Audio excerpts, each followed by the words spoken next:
Do you struggle with the Tal variation of the Caro Kann defense? Well, look no further, because by the end of this video, you will know everything you need to know about how to play and beat the Tal variation of the Caro Kann defense. So let's get started.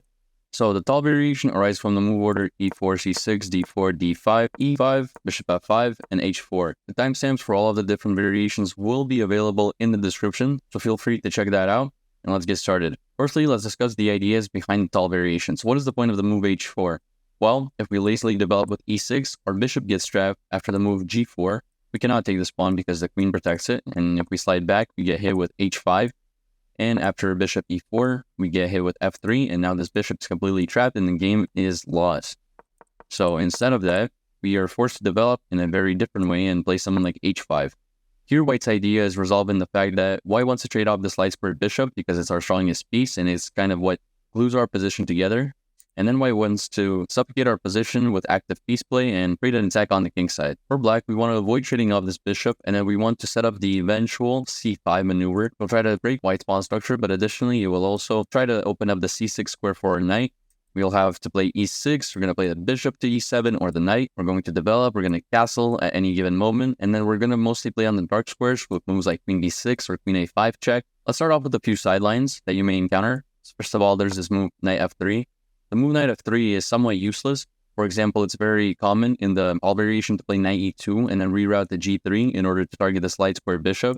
However, with knight f3, this knight doesn't really serve much purpose, but it is very common in these sort of positions that different moves will transpose into different lines. So we're just going to play by principle, and we're going to play e6. After e6, there's a couple of things you might encounter. The most common one will be c4, and this will transpose into our main line after knight e7, knight c3, and knight d7 would transpose into our main line. So if you see knight f3, don't really think about it too much. Just develop with e6, and you're going to learn how to play against the main line very shortly. A real sideline here is bishop e2. Point of bishop e2 is to attack this h5 pawn with the bishop and queen battery. We're going to actually ignore this, right? Because this favors black. We're going to play e6, once again sacrificing this pawn. And then we're going to play the very simple c5. These moves may seem very uncommon and unorthodox to you if you don't know why we play them. So let me try to kind of give you a quick breakdown.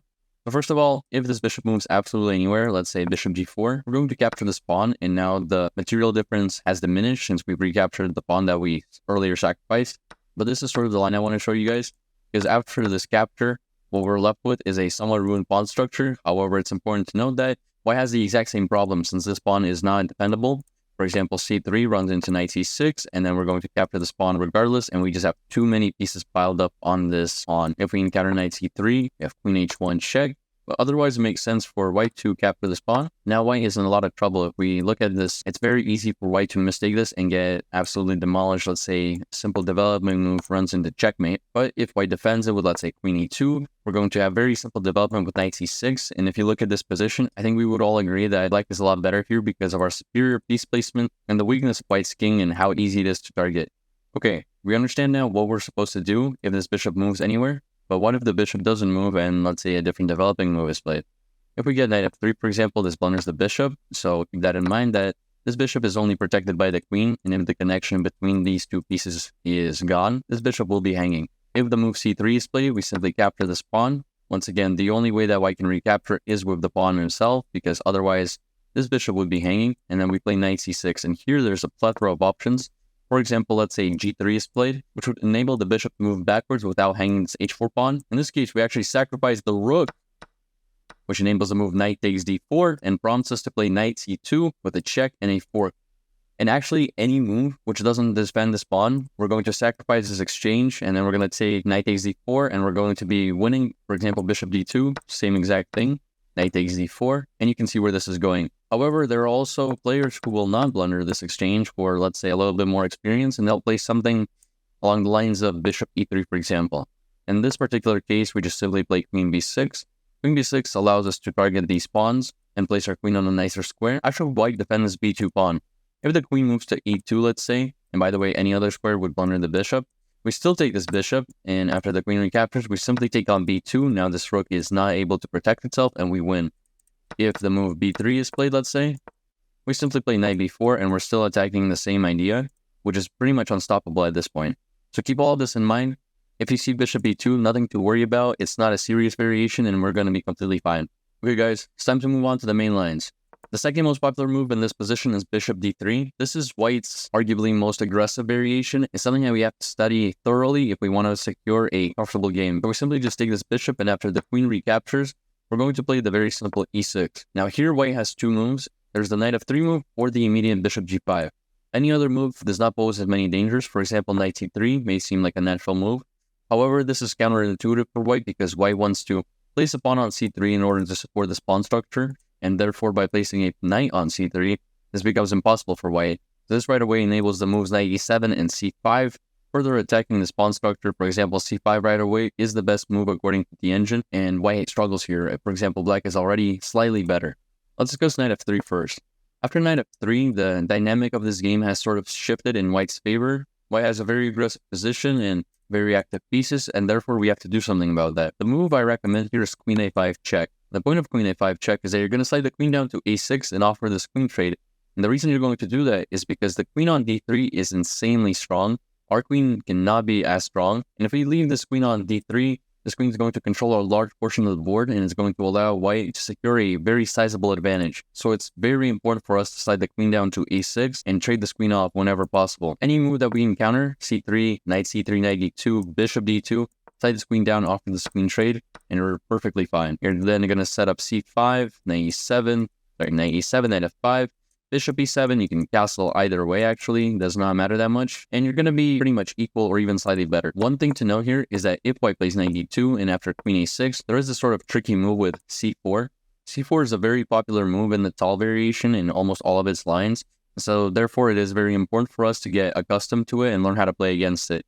Here we're going to play knight e7. The reason knight e7 is slightly better than knight d7 is because we just want to put this knight on f5 and pressure the pawn. After castles, you have knight f5. This is common b3 idea. The point of b3 is to set up a4 and then develop this dark square bishop to a3 in order to trade off our dark square bishop. Right now, white's worst piece is by far this bishop because it prevents these rooks from being connected, but also it has no hopes or prospects of developing since anywhere on this diagonal, it just stares into its own pawns, besides, of course, g5, but g5 is somewhat unattainable right now because of this knight. And so basically, white aims to trade off the bishop and take more space. We played bishop e7. You might be asking yourself, why would we develop our bishop if we're just going to trade it off anyway? The point is that you need to castle, so if white delays the move of bishop a3, so be it, then we're just going to castle. But even if we start with knight d7, for example, and then we get a4, we actually just don't have any other move. Like, we can only play bishop e7. Any other move is slightly worse. I guess there is rook c8, but you don't know if the rook wants to go to c or b8, for example, if you want to play b5. So bishop e7 is just kind of a safer choice, after which bishop a3 should occur, and then we accept the trade and castle. This position is perfectly equal. The ideas in this position are fairly simple. I will try to capitalize on the space advantage by playing c4 and just clamping down on the position, trying to suffocate us. Obviously, white has to move the queen first because otherwise the queen would be hanging. We're going to try to place a rook on d8 and c, and then we're going to play b6 and undermine this pawn structure. The endgames are fairly equal in this position, so you could expect to draw this at the highest level. And at club and tournament levels, black has a great chance of fighting for an advantage, actually. That should sum up knight f3. Let's talk about bishop g5 now, which is a immediately very aggressive move. Here you can play queen b6 or queen a5. In fact, that's what the engine prefers. However, if you analyze those variations and see what they lead to very uncomfortable positions for a human being to play. And therefore, I would say to steer away from that and just play the bishop e7, which is also completely equal and leads to very imbalanced positions. White obviously does not want to trade off this bishop because that would allow us to get greater development. And by trading off this bishop, white doesn't have any pressure on our position and we're just better. If the trade occurs, we're going to recapture with the knight. Let's place this knight on f5 right away. And then we can easily castle, play c5 and knight c6, or play knight d7 and then c5. Now here white is forced to play knight f3. If that does not happen, and let's say white plays knight c3 or knight d2, we're simply able to win a pawn by taking this bishop and then taking the pawn back with our queen, which would be very pleasant for us. After knight f3, we're going to have to play knight h6 with the idea of playing knight f5 next. Since the bishop is on e7, we have to find a very obscure way of developing this knight because we cannot play a knight on e7 and f5, so we have to do knight h6. White has a couple of moves here. If white decides to trade this knight off, we'll recapture with the rook, and here this position is completely equal. In fact, I would prefer to play as black here because it very easily play rook g6 and apply pressure down the g-file. Of course, it's possible that white doesn't take this knight and play something like knight d2, in which case we once again play knight f5. Plans here are absolutely the same. We're going to aim at this pawn. We're going to play c5. Knight d7 first to trade off this pawn or to ruin white's pawn structure. Knight d7, rook c8, c5, castle, and you're going to be completely fine. This position is nothing to be worried about. I'd say that white has no attacking chances if you maintain a very solid pawn structure, and there's a decent amount of counterplay to be found with c5 ideas. So learn this knight h6 maneuver, and you will have nothing to worry about. This covers the bishop d3 move. Now let's cover the main and most important variation that you'll face, I'd say 90% of the time. c4. Point of c4, undermine the center, ruin black's pawn structure. We don't allow that to happen. We play e6.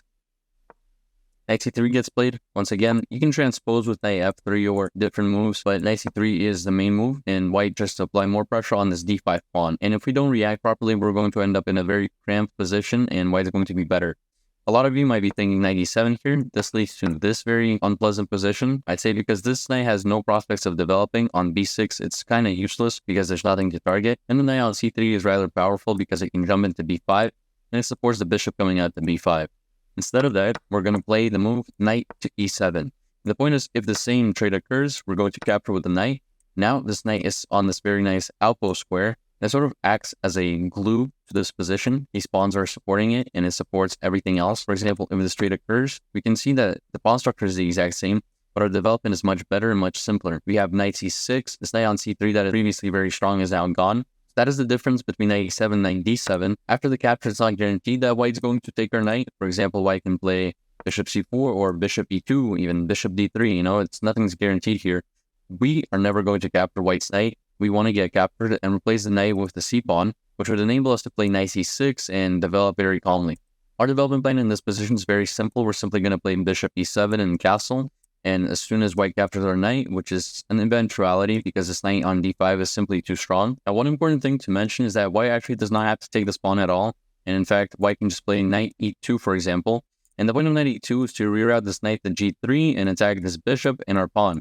So from there, we're just going to simply develop this knight to d7. After knight g3, we have to retreat to g6. And let's say bishop g5 gets played. Here we're going to simply play queen b6. We don't want to keep our queen pinned because if this capture occurs, once again, we want to be able to recapture with that e-knight, queen on the same diagonal as his bishop. We're simply unable to do so. So the queen on b6 is our main idea.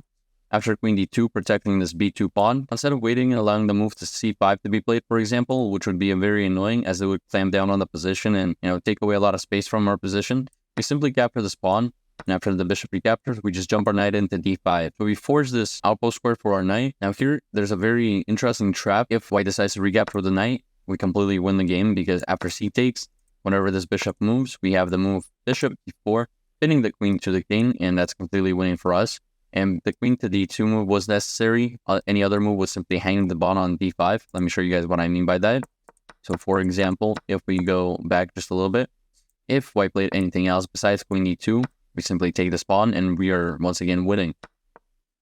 Lastly, let's look at the immediate bishop g5 instead of knight c3. This leads to a very similar position, so we play queen b6 anyway, but here we're actually much better. Now I wanted to showcase this because we employ a different idea which is exclusive to this variation, and this will be very useful because you might encounter this quite often. Queen e2 is necessary here once again for the same reasons in order to protect b2, and any other move ends up either blundering the queen or blundering this d4 pawn. And what we've noticed here is that we can just capture this pawn, and actually white cannot capture back with a bishop, because if white does so, we will take this knight with our bishop, and then play bishop before ourselves, and suddenly this queen is trapped to the king.